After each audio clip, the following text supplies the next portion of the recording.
നമസ്കാരം. ഒരു മൂന്നാം ലോക മഹായുദ്ധം ഉടനെ ഉണ്ടാകുമോ എന്ന ആശങ്ക ഇപ്പോഴും അന്തരീക്ഷത്തിൽ നിലനിൽക്കുകയാണ്.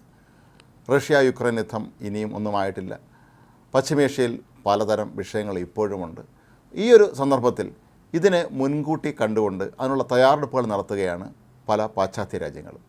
അമേരിക്കയും ബ്രിട്ടനും ഓസ്ട്രേലിയയും ചേർന്ന് എല്ലാ വർഷവും നടത്താറുള്ള അവരുടെ വ്യോമ പരിശീലന പരിപാടി ഇപ്പോൾ നടക്കുകയാണ്. നെവാഡ മരുഭൂമിക്ക് മുകളിലാണ് ഈ സൈനിക അഭ്യാസം നടക്കുന്നത്. ഇതിൻ്റെ ദൃശ്യങ്ങളും ഇപ്പോൾ പുറത്തു വന്നിട്ടുണ്ട്. എക്സസൈസ് റെഡ് ഫ്ലാഗ് എന്നാണ് ഈ പരിശീലന പരിപാടിക്ക് പേരിട്ടിരിക്കുന്നത്. 1975 മുതലാണ് ഈ ഒരു സൈനിക പരിശീലന പരിപാടി 3 രാജ്യങ്ങളും ചേർന്ന് ആരംഭിച്ചത്.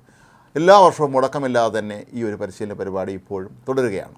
അമേരിക്കയും വിയറ്റ്നാമുമായുള്ള യുദ്ധത്തിൽ അന്ന് വിയറ്റ്നാം വളരെ ചെറിയ രാജ്യമാണ്. അമേരിക്ക അന്നും ഇന്ന് ലോകത്തെ ഏറ്റവും വലിയ ശക്തികളാണ് എങ്കിൽ പോലും അമേരിക്കയുടെ യുദ്ധവിമാനങ്ങളാണ് ഈ യുദ്ധത്തിൽ ഏറ്റവും അധികം നഷ്ടമായിട്ടുള്ളത്. വിയറ്റ്നാമിൻ്റെ അധികം യുദ്ധവിമാനങ്ങളൊന്നും തകർന്നിരുന്നില്ല എന്നുള്ളതാണ് യാഥാർത്ഥ്യം. ഈ ഒരു യാഥാർത്ഥ്യം മനസ്സിലാക്കിയിട്ടാണ് ഇനി അങ്ങോട്ടുള്ള കാലഘട്ടത്തിൽ ഒരു വ്യോമാക്രമണം എങ്ങനെ ഫലപ്രദമായി നടത്തണം, തങ്ങളുടെ വിമാനങ്ങൾ എങ്ങനെ രക്ഷിക്കണം എന്നുള്ളത് സംബന്ധിച്ച് ഈ 3 രാജ്യങ്ങളും ഒരു ധാരണയിലെത്തുകയും അത് സംബന്ധിച്ച് എല്ലാ വർഷവും കൃത്യമായി ഇത്തരത്തിലുള്ള ഒരു പരിശീലന പരിപാടി നടത്തുകയും ചെയ്യുന്നത്. അമേരിക്കയുടെ F-35B ഇനത്തിൽപ്പെട്ട യുദ്ധവിമാനങ്ങളാണ് പങ്കെടുക്കുന്നത്.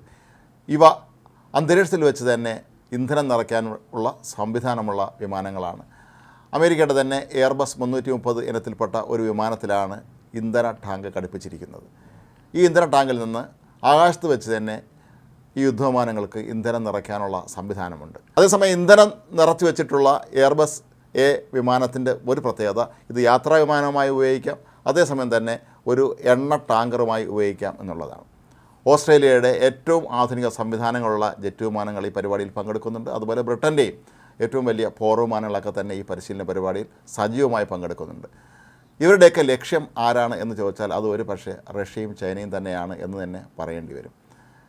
ചൈനയെ അമേരിക്ക ഇപ്പോഴും ഭയക്കുന്നുണ്ട്. കാരണം വർഷങ്ങൾക്ക് മുമ്പ് അഫ്ഗാനിസ്ഥാനിൽ അവിടുത്തെ താലിബാനെ നേടാൻ വേണ്ടി ഈ രാജ്യങ്ങളൊക്കെ എത്തുമ്പോൾ അവർക്ക് നേരിടേണ്ടിയിരുന്നത് ഗുഹകൾ കഴിയുന്ന താലിബാൻ നേതാക്കളെ മാത്രമായിരുന്നു. എന്നാൽ ഇപ്പോൾ അതല്ല അവസ്ഥ ചൈനയുടേത്. ചൈനയുടെ കൈവശം ഏറ്റവും ആധുനിക വിമാനങ്ങളും മറ്റെല്ലാവിധ സൈനിക പ്രതിരോധ സംവിധാനങ്ങളുമുണ്ട്. നാളെ ചൈന ഒരു യുദ്ധത്തിന് തയ്യാറായാൽ ആ രാജ്യത്തെ എങ്ങനെ നേരിടണം, അല്ലെങ്കിൽ റഷ്യ യുദ്ധത്തിന് വന്നാൽ ആ രാജ്യത്തെ എങ്ങനെ നേരിടണം എന്നുള്ളത് സംബന്ധിച്ച് വ്യക്തമായ പ്ലാൻ തന്നെ ഇപ്പോൾ അമേരിക്കയുടെയും അവരുടെ സഖ്യകക്ഷികളായ ബ്രിട്ടൻ്റെയും ഓസ്ട്രേലിയയുടെ എല്ലാം കൈവശമുണ്ട് എന്നുള്ളതിൻ്റെ തെളിവ് കൂടിയായി മാറുകയാണ് ഈ ഒരു സൈനിക പരിശീലന പരിപാടി. എന്നാൽ ഇതിൻ്റെ എല്ലാ ദൃശ്യങ്ങളും ഇപ്പോഴും പുറത്തുവിടാൻ അധികൃതർ വിസമ്മതിക്കണം. പ്രത്യേകിച്ച് അമേരിക്കയുടെ യുദ്ധവിമാനങ്ങളുടെ ചിത്രങ്ങൾ ഇനിയും പുറത്തുവിട്ടിട്ടില്ല. ഓസ്ട്രേലിയയുടെയും ബ്രിട്ടൻ്റെയൊക്കെ തന്നെ വിമാനങ്ങളുടെ ചിത്രങ്ങളും ദൃശ്യങ്ങളുമൊക്കെയാണ് ഇപ്പോൾ സമൂഹ മാധ്യമങ്ങളിൽ വൈറലായി മാറിക്കൊണ്ടിരിക്കുന്നത്. നാളെ ഒരു 3ാം ലോക മഹായുദ്ധമുണ്ടായാൽ വിജയം തങ്ങൾക്ക് തന്നെ ആയിരിക്കണം എന്ന് പാശ്ചാത്യ ശക്തികൾക്ക് നിർബന്ധമുണ്ട്.